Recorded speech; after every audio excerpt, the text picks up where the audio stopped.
Hello, everyone. Welcome to the News Browse News broadcast.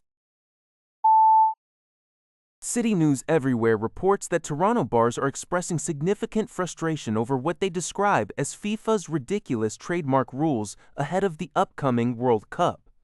The international soccer governing body is enforcing strict regulations that forbid unauthorized businesses from using its logos, slogans, or even simply the words World Cup for commercial purposes.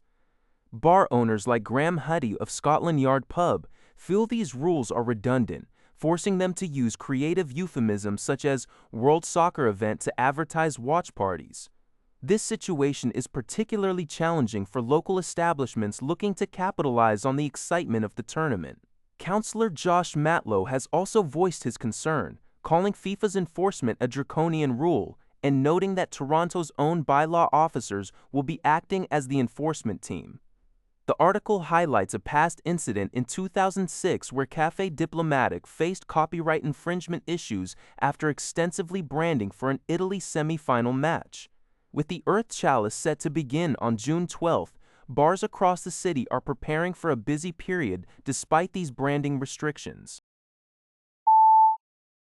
CTV News reports an outpouring of community support for the owner of Kim's Café in North Vancouver following a racist confrontation over the weekend. The incident began Saturday afternoon when a customer mistakenly took the wrong takeout order and returned an hour later, demanding a refund without the food. Owner Doi Kim initially refused, explaining it wasn't her fault, which led to a heated exchange. The customer threatened to involve police friends and disrupt the business. Although Kim eventually provided a refund, the situation escalated further when the customer returned the next morning, blaming the cafe for not writing names on bags and threatening to investigate Kim's immigration status. Surveillance video captured the woman shouting expletives and telling Kim, "Go back to expletive Korea where you belong," and "Go back to your expletive country." While the incident has not been formally reported to the police by Kim, North Vancouver, RCMP confirmed they are aware of the online video and plan to contact the cafe owner. Lindsay Herscheder, 35, has been sentenced to 1 day in jail for her involvement in an incident last year where 3 babies were assaulted at Surrey Memorial Hospital. The court granted her credit for 150 days of pre-sentence custody already served. According to City News Vancouver, Herscheder pleaded guilty to 1 count of assault. The incident occurred on October 28, 2025, when Herscheder allegedly entered the hospital's neonatal intensive care unit, removed her shirt, and made skin-to-skin contact with 3 infants. Fortunately, none of the babies sustained injuries. Specific details of the case are currently restricted due to a court-ordered publication ban. It was also noted that Herscheder has a prior conviction from 2016 for causing an animal to be in distress, stemming from a 2015 incident where she was accused of stabbing a dog. Guelph. Aunt-based auto parts manufacturer Linamar Corp. announced strong first quarter results, with net earnings reaching $221.4 million. A notable increase from $100.77, but Guelph fixed I think that the word in the marcord, a known to peoples from $27.94. Mal the Pone, cord in Taweda.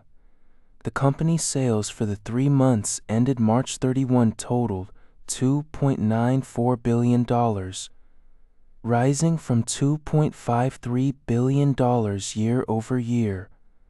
Linamar confirmed that its products remain compliant with the Canada-US-Mexico Agreement, ensuring tariff-free access to the U.S. market for most items. Although new tariffs implemented in April are expected to impact its industrial segment, the company stated that these tariffs are not affecting its overall business outlook for the year.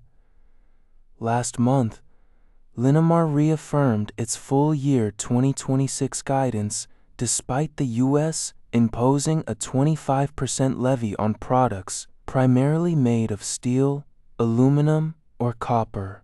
This report comes from the Canadian press. Montreal. WSP Global Inc. reported its first quarter earnings, with net earnings attributable to shareholders remaining flat at $144 compared to the same period last year.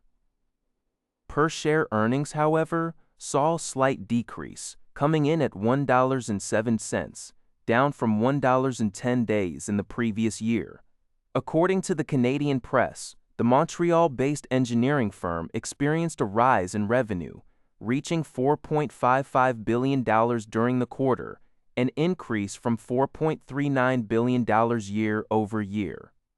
The company's board of directors also declared a dividend of 37.5 cents per share. Furthermore, WSP Global announced a record backlog of $19.7 billion as of March 27th, indicating a robust future outlook.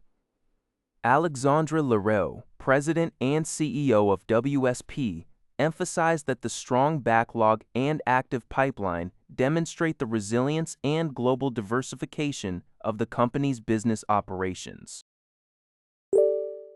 That's all for this video.